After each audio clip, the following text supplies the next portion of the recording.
Dynasty Kings, football by the numbers. Ain't nothing prehistoric about it. It's the fantasy land before time, man. You dig? And we talking about them analytics. Yeah, I dig it. You know them digits, we fit it inside of cells. But thinking outside of the box when we did it, outside prevails. We got 8 inside of the box, but we finished plenty to tell. So go ahead and plug in the pot and just listen. It's the Dynasty. What's that? Velociraptors it takes, Okay. dilapidated no way. Man, it's a rap, no debate. Hey. Breaking it down with a dynasty. Often reside with the pylons be. Often we talking about dynasty. Rocking with reach at the times you'll see. Oddity pocket online on me. Too much subjective is not for me. It's not for me. I'm rocking with the dynasty. Dynasty. Locking the lineup and I don't need filming the fables cause finally I got all the facts, no anomaly. Yeah. Let's get it. Y'all reach is T-Rex at best. And I don't mean to go flex. I'm a dinosaurus to death. Yeah. Look, if you dino, you know. Welcome to the Dynasty Kings Fantasy Football Podcast. Jake and Mike, let's ride.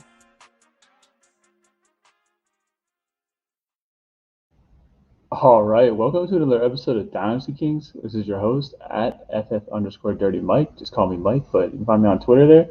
You can also find my work at campusacademy.com. Now, this is episode 18, and today we're going to talk about talent versus situation. But first, I want to talk about the Army versus Navy game. If you guys are a consistent listener, you know I'm in the Army. And I just want to say number 34 belongs at kitchen duty. That's where he belongs. Can't believe you just gave us 2 big plays like that. When like the whole military academy game gets decided by like 4 big plays total. Anyway, I'm very upset about it. I'm so upset that last time people were listening that I commented that I need water because my mouth gets dry when I talk for too long with no breaks. So I got myself a little cup of bourbon here. So I'm very sorry. Gosh, I'm very upset. I'm very upset about this whole day so far. Jake is Navy. If anybody doesn't know that, Jake is Navy, and so I'm not excited about this whatsoever. Anyway, we're gonna move forward here.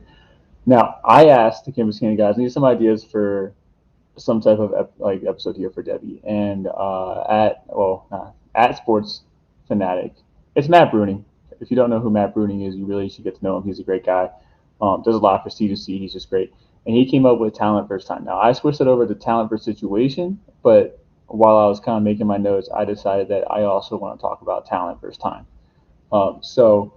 Yeah. All right. So we're now in the off season of college football. Regular football is still going. So we're not quite at the rookie profile season, but it's upon us.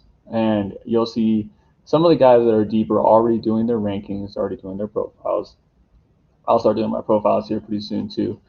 But generally speaking, the process for I'm gonna speak for myself, you guys, but like for the community here, the process is it's pre-draft and then post-draft. Now pre-draft it should just be based off of talent, right? I do my film study, I put in the analytics, and then I make my rankings from that.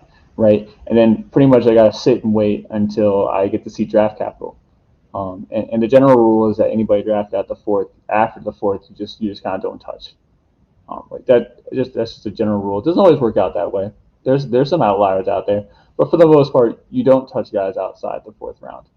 So moving forward, even today or for this episode, I'm not going to mention guys in the 4th round. And also.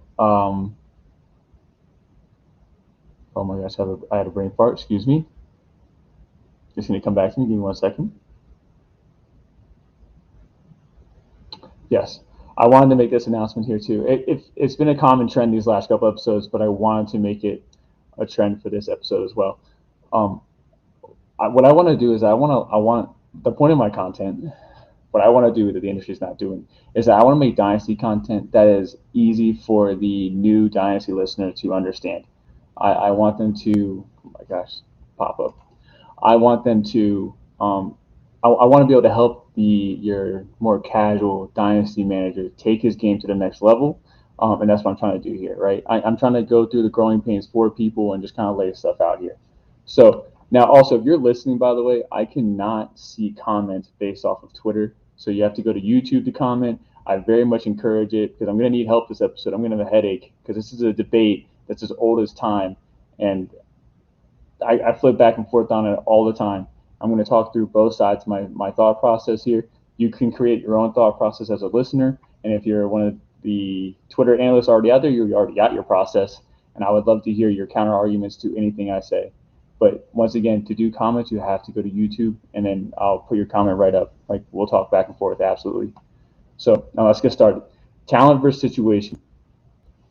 So I went back 3 years here, and quite honestly, I have not dug deep. I've kind of started out here doing all this stuff about 2 years ago, right? So I went 3 years back, but as far as my opinion goes, after these 2 years, it was more about like, again, I was the casual dynasty manager where I would just look at the Fantasy Pros rankings, whatever, whoever was my guy, Mike Clay, maybe, and I just look at those rankings, and that's what I went off of. So again, I'll make some comments about it earlier. So Emma Walters. I do not know what VOI stands for. I'm sorry. I'm a little old. I'm not that old, but I need to be a little younger to understand what that is. So if you can tell me what VOI stands for, I appreciate it. Now moving forward here. So I'm looking at 2021, right? Now I put into 3 categories here 4 categories. We're gonna ignore one category, but 4 categories here.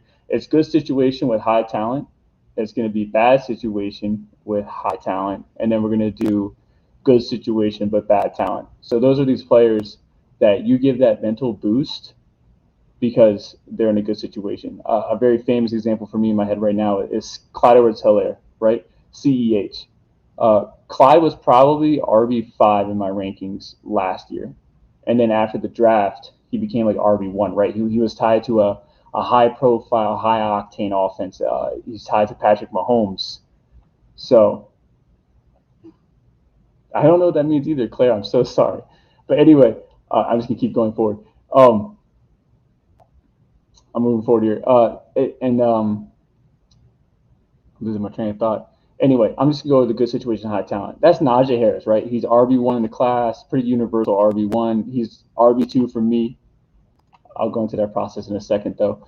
And then Jamar Chase, right? Jamar Chase went to his college quarterback. They're guaranteed to be tied together for 4 years. He's undisputed wide receiver 1. Well, he's undisputed wide receiver 1 or 2, depending on Devontae Smith. And you had full confidence going forward. Now, Jamar Chase killing it this year, absolutely killing it. He's meeting that post-draft expectations that we had. Najee Harris, same. He's doing exactly what we thought he was going to do this year, and we're all very excited about that. So now I'm going to move over to the bad situation, high talent. Now, this is where the whole talent for situation comes from, right? Now, I'm going to admit that I was wrong on something for pre-draft purposes. I was a little bit too deep into analytics. So I was off of 1, Jalen Waddle, and I was off of 2, Devontae Smith. I didn't have them in my top 3 for wide receivers, and I was wrong about that, 100% wrong about that. Now, what I look for when I draft players is that I want that wide receiver 2 or higher upside. So those are players I look at, and I truly believe they can reach those wide receiver 2 numbers. Now, I didn't believe Devontae Smith or Jalen Waddle, based off of analytics, that they could reach that and other factors, and I was wrong. So, again, now this goes into the pro talent side over situation. So let me get into that. I was fading Devontae Smith because he was tied to Jalen Hurts, right? Jalen Hurts is not a great passer. He's still not a great passer, so I'm not going to argue that on this episode. So to me, Jalen Hurts is not a great passer, and I just didn't believe that. I wasn't fading the talent. I was fading the situation, and that's why I was then lowering him on my rankings. And now I'm saying I'm wrong because up until about 3 weeks ago, he's been on a little bit of a dry spell. But Devontae Smith was a wide receiver 2 for the whole first half of the season, right? So I was wrong. Now, Waddle got hurt his senior year. It was supposed to be his breakout year. It was a small sample size, so I was fading him. No breakout age, I believe, which is also a really bad indicator. The only wide receiver that's coming to my head right now that doesn't have a breakout age but is excelling the NFL right now is Terry McLaurin. So Terry McLaurin, who we'll talk about in a little bit too, was a unicorn, and it's just absolutely killing the game. So those 2 guys I put in the bad situation, high talent category. Jalen Waddle goes to Tua Tagovailoa, who up until about maybe probably 2 weeks ago was constantly getting dumped on for being a poor quarterback, having no future in the NFL, possibly getting traded to the Texans, which is terrible. I'm very sorry that he had to go through that traumatic experience. To being a viable NFL quarterback, like he really is. I don't think he's going to be a top 15 NFL talent, but he's a startable player. You know what I'm saying? I don't think he's a poor NFL talent. I just think the ceiling's a little bit capped. But Jalen Waddle's having a great year. He is, and it's only his rookie year. Will Fuller's not out there. That went into my thought process too. But Will Fuller obviously hasn't played at all, and I should have calculated more into the risk his injury factor because he hasn't played at all for a fractured finger. So again, these are all points for talent over situation, right? These players are beating my expectations because I faded their talent because of the situation. So again, very sorry about that. So here's some other guys though. Nico Collins, he's in a bad situation, but I believe in his talent. Rashad Bateman, he's with the Ravens. That's a bad situation, high talent. Now, if you're a Ravens fan, I'm sorry. I just don't. Just like Jalen Hurts, I didn't think Lamar Jackson was a good passer. I don't think he has it in him to become a better passer. And I think I'm wrong now because that Chargers game, he went 37 for 43, and he just killed it. I do think Lamar Jackson has it in him to become a better passer. He's shown some flashes now. But that was the reason why I was fading Rashad Bateman. Rashad Bateman preseason was my wide receiver 2. And post-draft, after I saw he got drafted by the Ravens, he dropped from 2, I believe, to 5.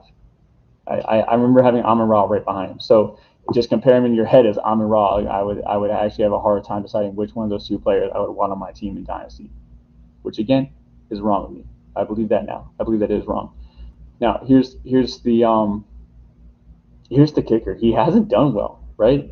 Injuries, sure. If you want to count, I do count that in my head. Injury profiles, I really do. That is part of my process. But he hasn't been doing too well lately. So, on my chart here, I have 3 colors. I got red, as in I'm out. I'm good. I'm 100% out. I'm not going to trade for them in Dynasty in the near future, at least. I have green on my chart here saying that I'm wrong. These guys had a bad situation, high talent, and they're still performing. And then I have yellow where I'm kind of I'm not out yet. The other one is going to be Elijah Moore. I put him down in the bad situation, high talent. It's a new team, right? The Jets are a completely new team. We have no idea what they are. It's a full shuffle. I mean, you can be like, oh, I believe in Zach Wilson. I believe in Robert Saleh. That O-line's looking decent, right? But again, to me, he was a wide receiver 2 on a new team. So he was my receiver 2, wide receiver 3 pre-draft, wide receiver 2 post-draft. I really believe in the talent, and that one came out on top.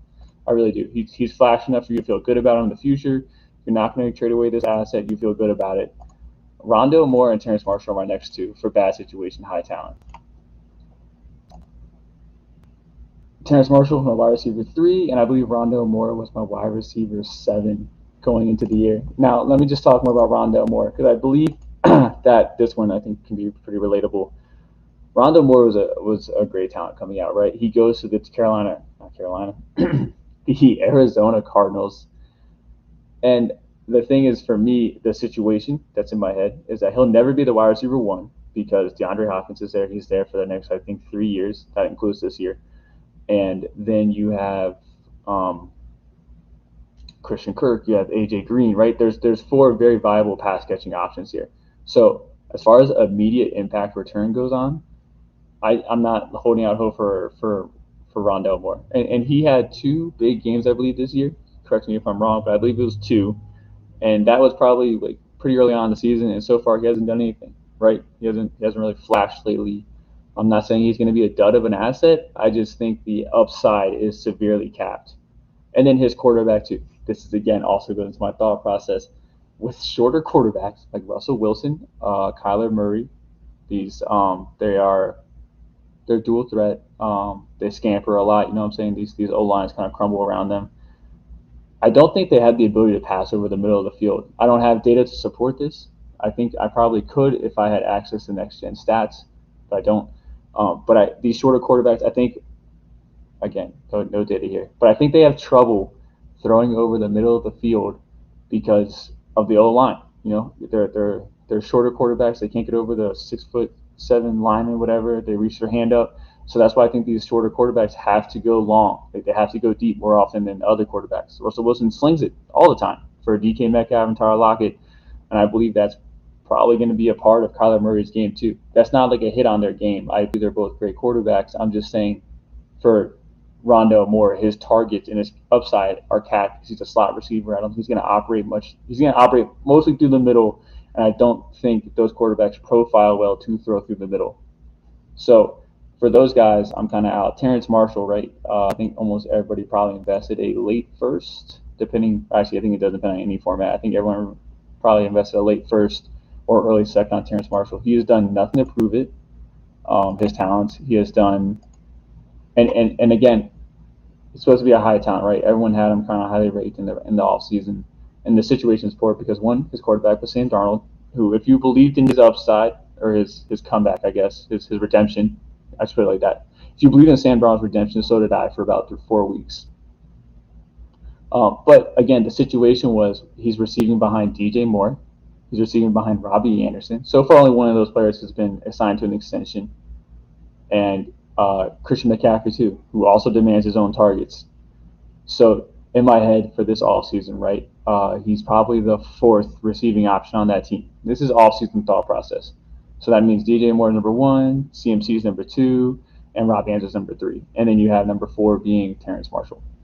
That was the thought process. So now I'm going to go back through these guys. That's the situation for me. So Terrence Marshall is in a bad situation. Then we get into the talent versus time, right? Because it's dynasty. It's dynasty football. We have these players for however long we want them on our roster. So talent versus situation, I was referencing a lot of immediate stuff. That's just 1 year type of stuff. So if we're looking at 2 years or 3 years, right? So Carolina's due for a new quarterback. DJ Moore is not signed to a contract extension. So it's just Robbie Anderson and Terrence Marshall. So as of right now, at this very moment, that door is kind of wide open. Rookie quarterbacks don't bode well for their receivers. That's a study done by JJ Zacharisa. If you follow him, he's pretty popular. But if you don't, he does a very short podcast, throws out his numbers, and like that's the end of the podcast. Very short and sweet. No fluff added there with JJ Zacharisa. So his study shows that rookie quarterbacks are not good for pass catchers. So again, even next year, let's just say DJ Moore walks. It's just Robbie and Terrence. Maybe they draft somebody else, maybe they sign somebody else, but whatever. But as of right now, that's the 2 that's on the roster. They sign a new quarterback as a rookie. Terrence Marshall still won't break out next year to me. I mean, the odds are super low. It's a rookie quarterback. It's their first time in the NFL. I mean, Trey Lance isn't seeing the field. Trevor Lawrence isn't really doing much. The only rookie quarterback right now worth anything is Mac Jones. And again, that's just current stuff. So I'm not saying these guys are dead to me. But as of right now, that's who it is. And Mac Jones isn't even supporting Kendrick Bourne is a wide receiver too right now. He's a wide receiver 24.5 PPR. But again, I think you get my point. These rookie quarterbacks aren't good for fantasy, at least not immediately. So talent versus time is the next argument here. Is which one of these guys do you believe can improve over time? Jalen Waddle is good, so I'm going to take him off the list. Like he is good. He's set for the future. But if we would look at Devontae Smith, right, Jalen Hurts. Is Jalen Hurts going to get better at throwing? I don't think so. I truly don't.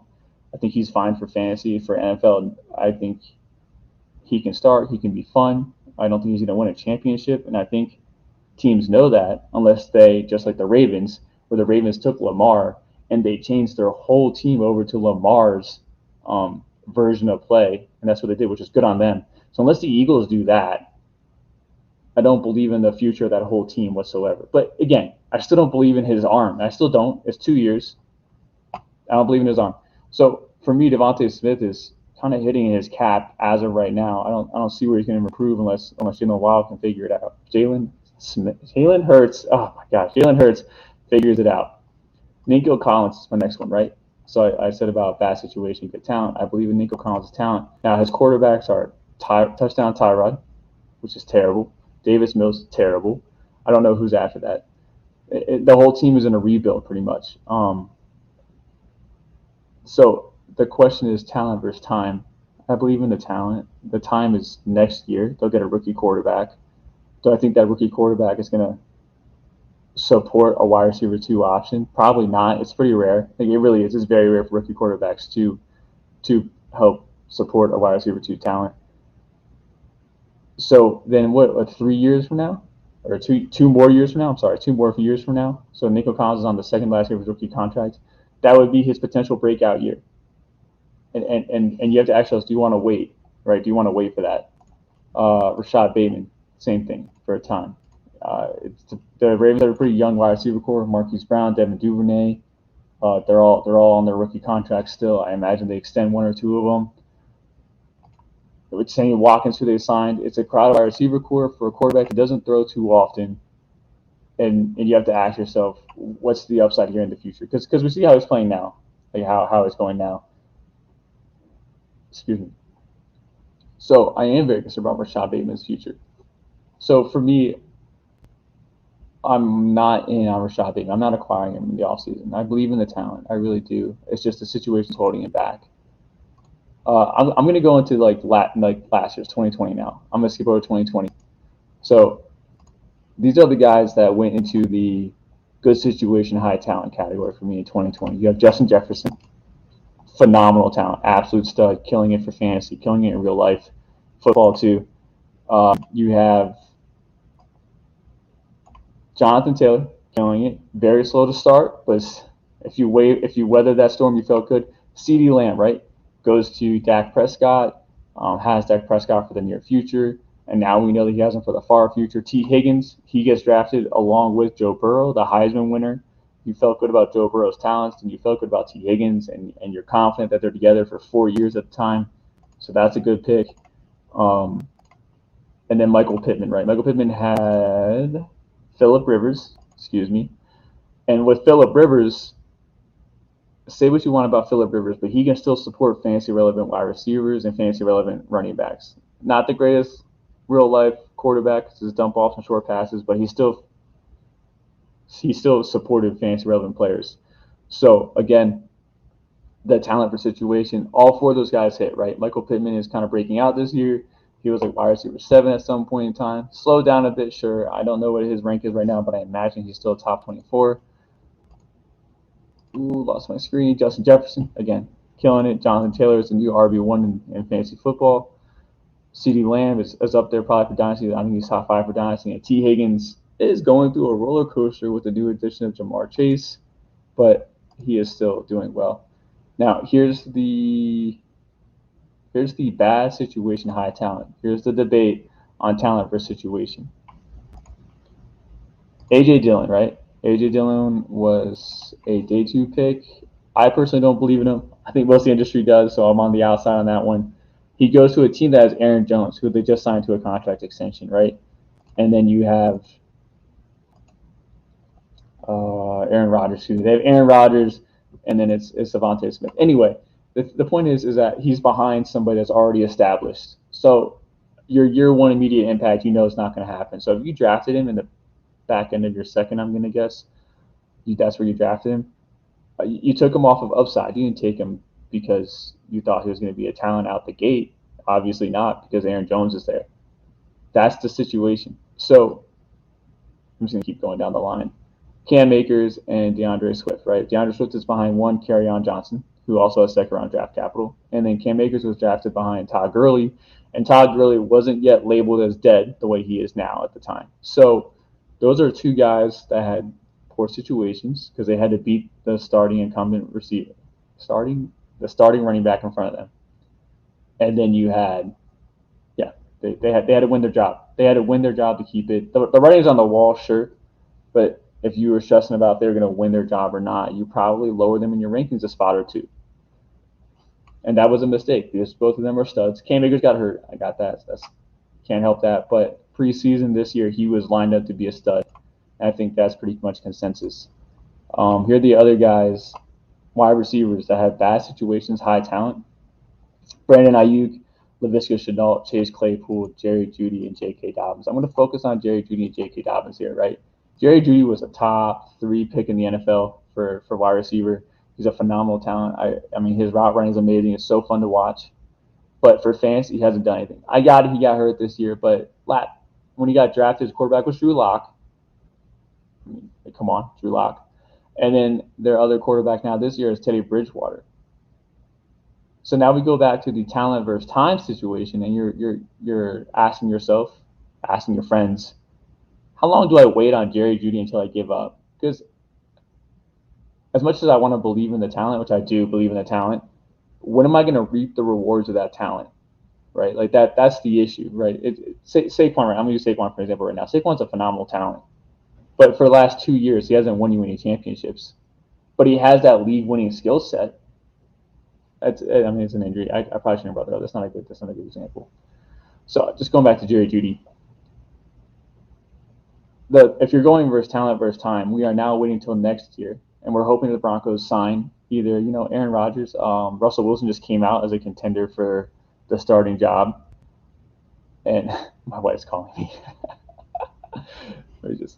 Okay, so I'm gonna be in trouble later. Jerry Jeudy, talent versus time. So we have to wait, and I think I'm speaking for everybody here on Twitter. I'm speaking for everybody that's in fantasy. We believe in Jerry Jeudy's talent, and we're believing waiting for him. That's one of them. The other one here is J.K. Dobbins here. Now I'm going to talk about J.K. Dobbins versus Devontae Williams, which is what brought on this. Honestly, this whole entire debate is talent versus time. Is that? Well, I'm gonna pull it up. This was tweeted out by Jacob Rickrod. You can find him at Clutch Fantasy on Twitter. Now Devontae has. I'm reading this verbatim from a tweet, which is what kind of sparked this thought process here. I know I just lost a tweet. Okay, got the tweet. Javonte Williams has 17 less carries than J.K. Dobbins had as a rookie. Javonte Williams is at 117 attempts, 568 yards, 3 touchdowns, 27 catches for 193 yards. Now, J.K. Dobbins has 134 attempts, 805 yards, 9 touchdowns, 18 receptions for 120. So anyway, let me just focus on this. J.K. Dobbins has over 200 yards more than Javonte Williams and has over 6 more touchdowns than Javonte Williams. So J.K. Dobbins is clearly, according to this number set that was put out here, he is the more efficient runner, right? I mean, he's the one. Yeah. So here's the debate: is that J.K. Dobbins is now being hyped up, right? He's being hyped up as probably a top 12 next year. Personally, I'm on that side. I think he's a top 12 next year, whereas J.K. Dobbins does not get this hype. He doesn't. I think in the offseason I had him ranked like RB15, RB16. And here's the situation that I looked at. J.K. Dobbins is splitting the field with Gus Edwards and Lamar Jackson, dual at quarterback. So it's a three-headed dragon, whereas Javonte Williams just has to wait for Melvin Gordon to leave. And sorry, that sounded a little bit rude. Melvin Gordon is a phenomenal player. I truly believe in him. I'm not trying to say that he should be benched because Melvin Gordon's been efficient this year, just as efficient as Javonte Williams. So, whatever, moving forward. Melvin Gordon's great. He's going to be an asset on a team next year. I really do believe that. He's older, sure. His career is going to come to an end sometime soon, but he looks great for now. So the argument is Javonte versus J.K. Dobbins, and why isn't anyone hyping up J.K. Dobbins the way they hyped up Javonte Williams? And it's because of the situation. And I truly believe that. On this one, I really do. I will stand my ground on this one. I was wrong about Waddle and Devontae Smith, sure. I am not wrong about Javonte Williams having top 5 upside, whereas J.K. Dobbins, to me, might barely touch like RB1 numbers. Because the way for me, for the path in my head for J.K. Dobbins to get to RB1 numbers is just like Aaron Jones. He has to be efficient. He's gonna have limited touches, limited opportunities. And he has to be efficient, which he's going to be. In my rankings the last 3 years, J.K. Dobbins is the RB2 in my rankings. Like his pre-draft rankings, he is RB2 overall the last 3 years. So I believe in him more than Javonte as far as a prospect. But I believe in Javonte's situation far more than I believe in J.K. Dobbins' situation. Now, again, if you are listening to this podcast and you just clued in, you didn't catch it at the beginning, I cannot see comments unless you go to YouTube. So if you want to put out comments, you want to put out your 2 cents on this situation, this debate, you can go ahead and go to YouTube, and that's where you got to put in your comments, and I'll respond right away. So, yeah, back to J.K. Dobbins versus Javonte Williams. In the debate is situation versus talent, and at this point in time, situation trumps talent in this situation. We've now seen both players for a year. We see the way the teams do play calling and the direction they're going to go, and that's kind of how it goes for me. I believe in landing spot. I believe in situation. And And I know the most common argument, which I'm going to right now switch into the 2019 class here, is A.J. Brown. A.J. Brown was the phenomenal talent in that draft, and he went to the Tennessee Titans, who had a new coach, had a new quarterback. So everyone was fading him because it's just a very mysterious situation. And it turned out for the best. I mean, A.J. Brown is what he was dynasty wide receiver 1 in the offseason almost. Definitely dropped down for sure, but he was definitely in the conversation there for a bit in the offseason. And that's why you see a lot of people on Twitter being like, "Oh, don't fade the talent, don't fade the talent." But to me, like, it was an open situation. It's a whole new situation, a whole new landscape. And what I didn't know the situation was because it was a whole new situation. Just like Elijah Moore, new quarterback, new coach. AJ Brown, new quarterback, new coach. They're all new together. They all got to figure it out together. It's a gamble, but I'm not fading that situation because of that. Like, I don't not believe in the situation. I don't know what to believe. I'm gonna go into more though here in the 2019 class. These were the guys that had the good situation and the high talent. This class is kind of wonky. I'm not gonna lie. So the other two classes, 21 and 20 classes, the good situation and high talent category for me, they're all smash hits. And yeah, I mean, that's all it is. This class though is not. For example, N'Keal Harry, second wide receiver off the board. His quarterback is the GOAT, Tom Brady, in New England, and he was supposed to be. I'm a Patriots fan, so I loved his highlight tape. I loved watching him play, and I had my own personal bias involved, and I love the talent, and I love the situation. He's a dud. He's a dud now. He has no fancy relevance. You can find him on your waiver wire, and if you're holding him on your bench, I'm sorry. You probably have to give it up. I know it's hard because he was a first-round draft pick. He was definitely a first-round draft pick and a high first-round draft pick at that. But he's clogging up your roster because he's a dud. The other duds in this class too was J.J. Arcega-Whiteside, Andy Isabella, Jalen Hurd, right? So J.J. Arcega-Whiteside, he goes to the Eagles, who had Carson Wentz before Carson Wentz turned bad on the Eagles. He was what, 1 year, 2 years removed from his MVP run. So there's still a belief in Carson Wentz as a talent. Andy Isabella goes to the Cardinals. The Cardinals just picked up Kyler Murray. And the Jalen Hurd goes to the 49ers, who had Jimmy G. And they also picked up Deebo Samuel there, too, by the way. So, again, these three guys are supposed to be smash hits, right? You love the talent. You love the situation. Some people didn't love the talent of Jalen Hurd, so you can remove that off your head if you want. I'm really here just to talk about the main guys that people really did believe in, not trying to put in my personal rankings. J.J. Arcega-Whiteside was an absolute bust. So was Andy Isabella. They're very much fantasy and NFL irrelevant at this point in time. But they landed in the nice spot with a nice situation. They really did. Now, we'll talk about this next week here. This is going to be my preview for next week. The common thing between J.J. Arcega-Whiteside and Andy Isabella is that they are both G5 receivers. Andy Isabella is from UMass Andy Isabella is from Stanford. J.J. Arcega-Whiteside is from UMass, University of Massachusetts. Here's the guys that were smash hits. DK Metcalf went to the Seahawks, late second, smash hit, right? Deontay Johnson went to the Steelers with Big Ben, smash hit, still is. And you don't have to worry about them over time because Russell Wilson was the quarterback for the near future. Same with Deontay. You got 3 great years out of him. And now here's the category of bad situation, high talent. That's A.J. Brown, we just talked about. Paris Campbell, who turned out to be a dud. His quarterback was not Andrew Luck. Okay, whatever. Andrew Luck was done at the time. And then you had Marquise Brown. Again, I'm kind of fading him relative to his draft capital as the first receiver off the board. I care about size of my receivers. I think I'm a little bit wrong on that lately. And I think he's great. I don't think he's an actual bust. That's not what I'm trying to say. But at the time, I thought it was a poor situation, high talent type of thing because Lamar Jackson was his quarterback. And now, talent versus time, I'm going to use Marquise Brown for this example. Marquise Brown is wide receiver 17 on the season, but he was wide receiver 1 for the first half of the season. He's averaging something like 10 targets a game. That's great. I mean, who would have thought that from Lamar Jackson 2 years ago? Because I didn't. And he's getting it now. He's getting the targets. He's getting the numbers. He's fantasy relevant. He really is. He's a flex option at this point, but like before, he was like a starting option.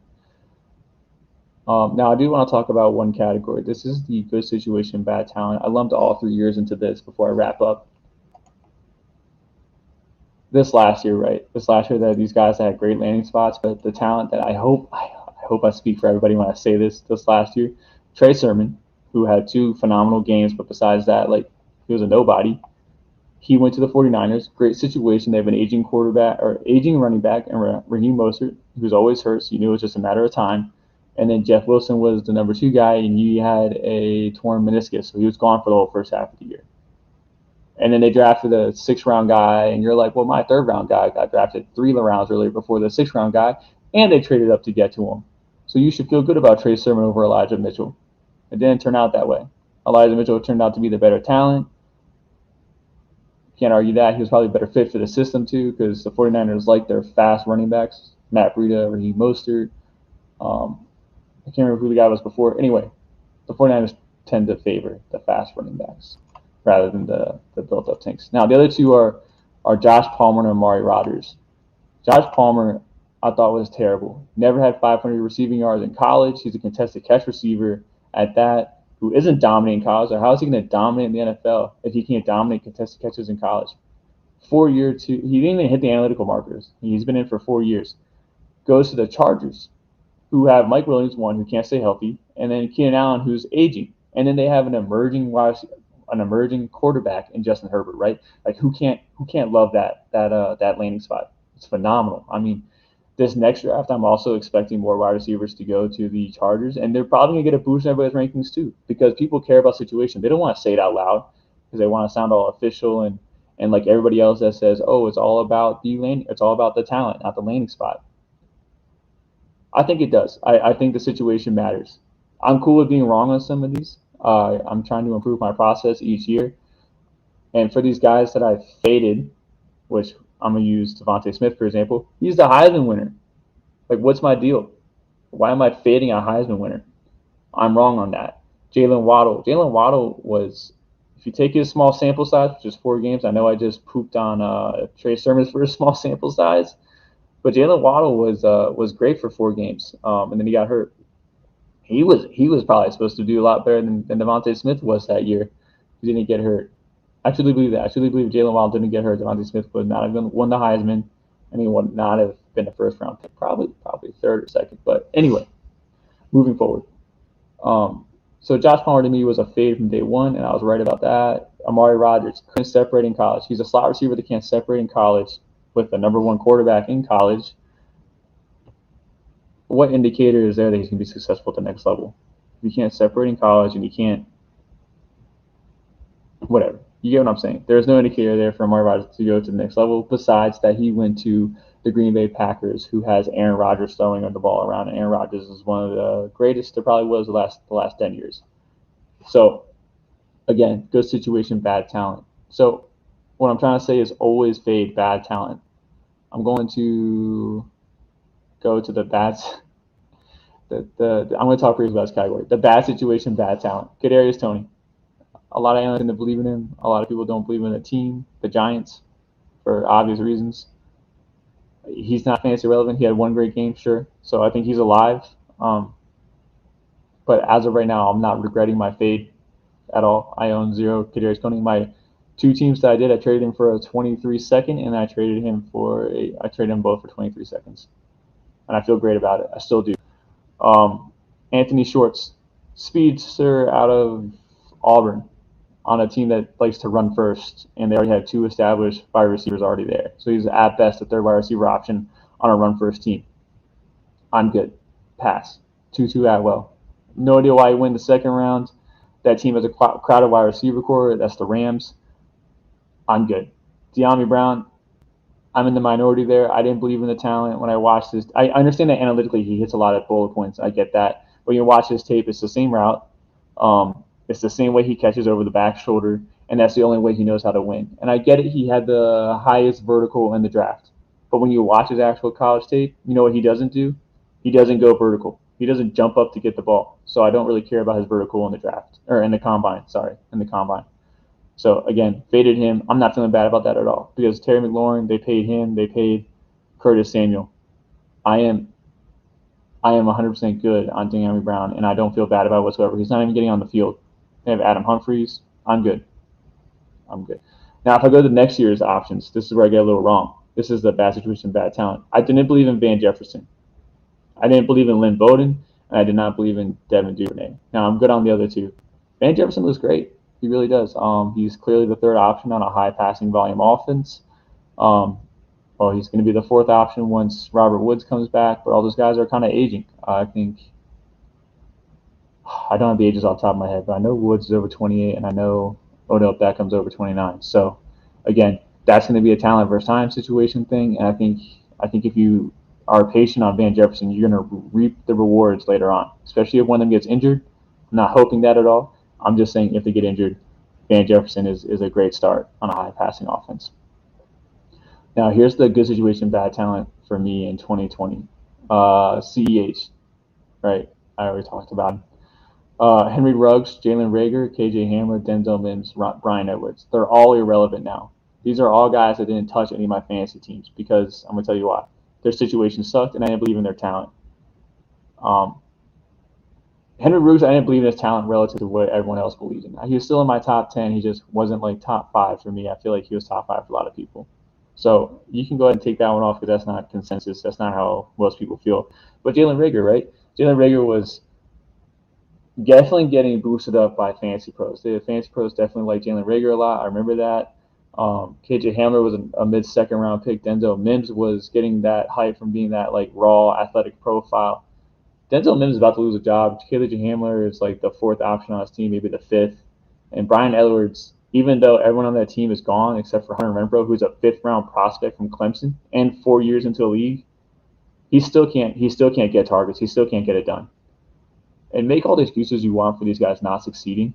The point is the situation was bad. I didn't like the talent personally, and I think most people didn't really like their talent either. As in, like, they didn't put him in their top 10. I'm not saying these guys were undraftable in your rookie drafts. I'm just saying no one invested serious draft capital in these players. And it worked out really well for them because these guys are irrelevant, and that's it. Now, I am going to talk about 2019 here for a second, the bad situation, bad talent. I put Miles Boykin and Terry McLaurin. Terry McLaurin was definitely under the radar,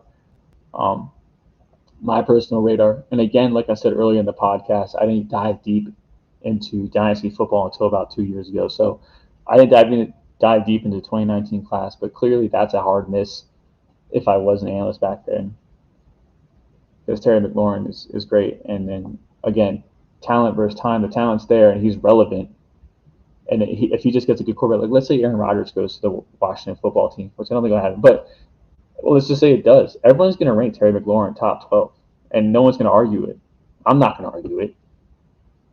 So, again, talent versus situation. I think situation matters. I'm just going to put this in conclusion. In conclusion, put it all together. Everyone should do their rankings based off of talent. You put in your analytics or don't put in your analytics, but whatever. Do your process before the draft, and then the situation is then going to dictate that bump up or that bump down. Clyde Edwards-Helaire is my RB5. He was bumped up to RB1 because of his situation. He was tied to Mahomes, his high-profile offense, and I was wrong. And I was very fortunate because I only had 2 shares of Clyde, and I traded him for Dalvin Cook in one league, and I traded him for DeAndre Swift straight up in another league. So very fortunate that I didn't have egg on my face on that one. And I was wrong about that. Because my top 2 pre-draft were J.K. Dobbins and then Jonathan Taylor. And then my number 3 was DeAndre Swift. Number 4 was Cam Akers. But any one of those 3 guys after him would have been a much better option. And then there's the guys that I think have bad talent but land in a good situation. And I've nailed those. I think that's a point also for the talent argument.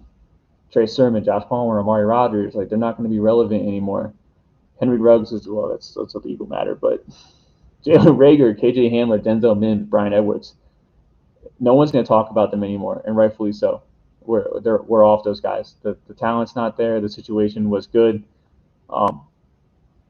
Anyway, So that's all I got for talent versus situation. Now, talent versus time is that you're picking these guys up and you're hoping that that quarterback that has a 1 year contract left over, that quarterback that whatever, you believe in that 2 year window that they're going to come out on top. Like that's what you have to look at. That's what I look at is in 2 years, can the landscape of this team change to the point where I now have a fantasy relevant player? It's dynasty, sure, but I'm a little impatient, so I want my players to be relevant within 1 to 2 years, maybe 3, but 1 to 2 years is kind of where I'm at. So Jerry Jeudy is a good example of that. Ultimate talent, horrible situation. He hasn't really been fantasy startable lately, that's for sure, with Teddy Bridgewater, and you're hoping that he gets a really good quarterback next year. So I hope this cleared this up for you guys. I'm taking a drink of bourbon right now. Give me a sec. Oh, man. That's good stuff. This concludes it, man. This concludes my podcast here. I know I didn't put out anything inclusive for you guys. For me, it's talent, and then I use situation to rank the talent, and then my third process, and then is then using time over that back end group of guys. So talent is number 1 for me. Situation's like a 1B, and then time is number 3. That's kind of how it goes for me. All right. Anyway, I can talk in circles about this all day. We've already been on here for too long. It's 46 minutes. I really want to thank everybody for being here. My next podcast, my next Devy Friday, which we're on a Saturday today, so we almost made it, guys. We almost made it to having a Devy Friday on a Friday. My next podcast is going to be about G5 receivers. I just want to talk about everything G5 related. So again, thanks for the listening, guys. Thanks for coming out here. Thanks for the comments out there. Hope you guys enjoyed it. I hope to see you guys next week. See you guys later.